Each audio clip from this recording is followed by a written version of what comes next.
The Inupiat blanket toss is a traditional Arctic game that involves tossing a person into the air on a blanket.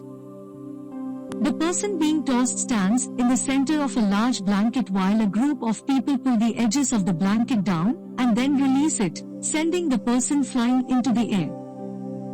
To understand the physics behind the blanket toss, we can use the impulse momentum theorem, which relates the force applied to an object over a certain time interval to the resulting change in the object's momentum.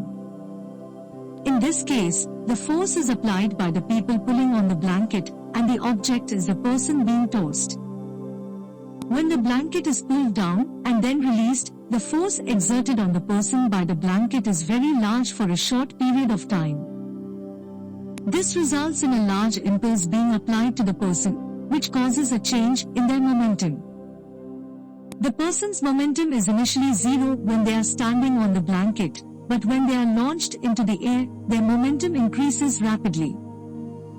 According to the impulse momentum theorem, the change in momentum of an object is equal to the impulse applied to it.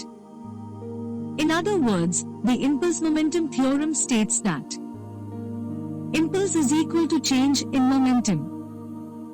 So in the case of the blanket toss, the impulse applied to the person is equal to the change in their momentum.